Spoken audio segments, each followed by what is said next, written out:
Joining me now is Richard Wolff and Angela Rye. Thank you both for coming on the show tonight. Thanks, Reverend. Thank you, Rev.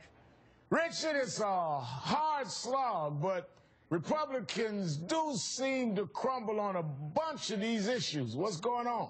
Well, they're picking fights they cannot win, right? They're picking fights about a defense secretary who was always going to have enough votes. Yes, so they messed around with him, but he was always going to get confirmed.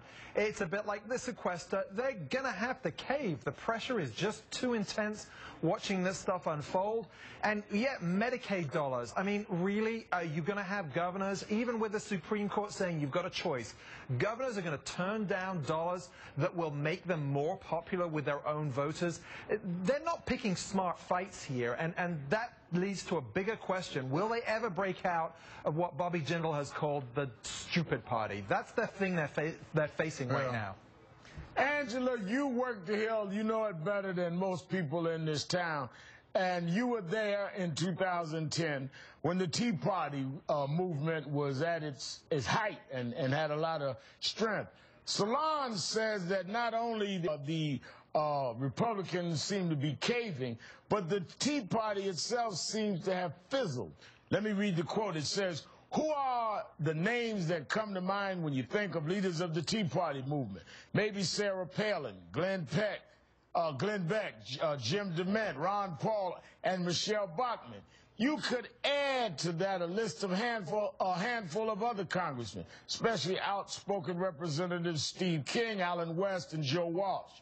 And then you'd realize that every single one of them either lost their job or abandoned being a voice of the movement."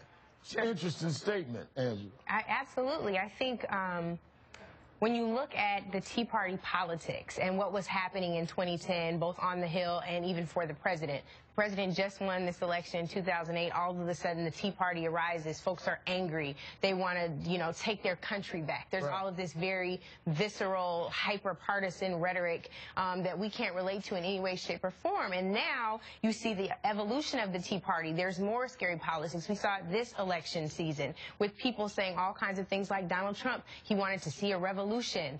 Glenn Beck just most recently said that people are hired into the government so they could be taught how to be racist. We see these things unfold in all kinds of ways, and they are not representative of what the American people at large think, feel, or vote for.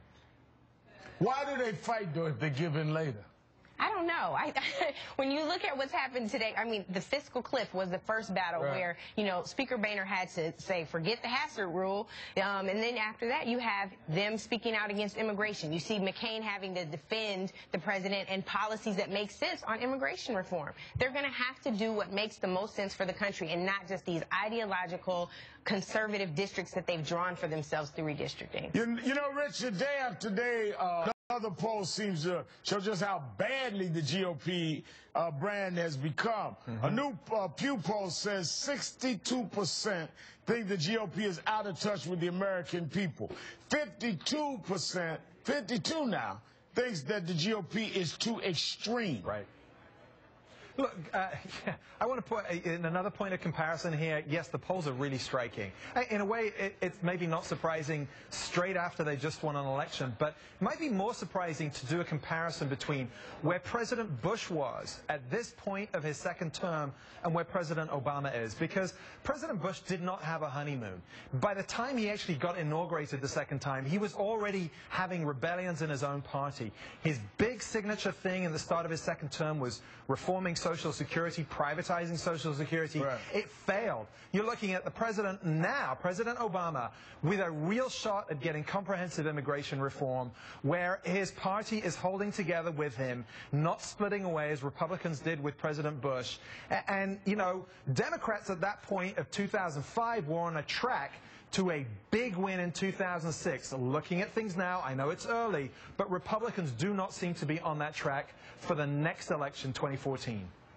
When you look at the fact that the pollster that conducted the poll I just quoted to Richard, Angela, yesterday's NBC poll, NBC News poll to be specific, with the Wall Street Journal, he says, quote, "The Republican Party is pretty much in need of a major makeover. The Republicans don't need a silver lining.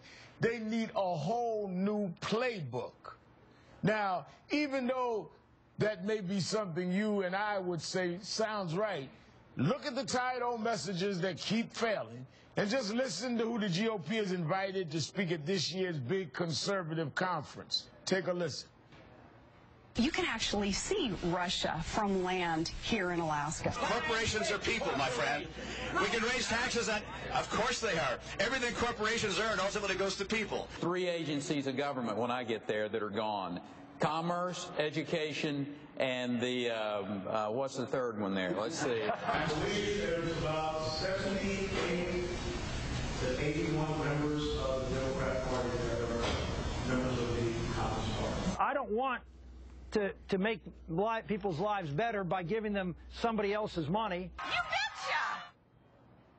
betcha! This is the lineup. These are the key speakers for their conference. I mean, so how do they ever rebrand when they have the same old tired line and those that give those lines as their key people out front? They won't. They absolutely won't. You have Governor Christie, who is in New Jersey in a blue state with a 78% approval rating. Right. If you can't beat them, you join them, Rev. And they're not doing that. And he's very conservative. They are. It's boycott politics across the board. Whether it's in Congress, they're going to boycott the president. They want to see a sequester happen, even though only 25% of the country knows what a sequester is. You can't continue boycott politics to get anything done. Richard Wolff and Angela Rye, thanks for your time this evening. Thanks, Rev. Every now and again, the right-wingers meet their kryptonite, truth. And it happened last night, inside the right-wing echo chamber. Next.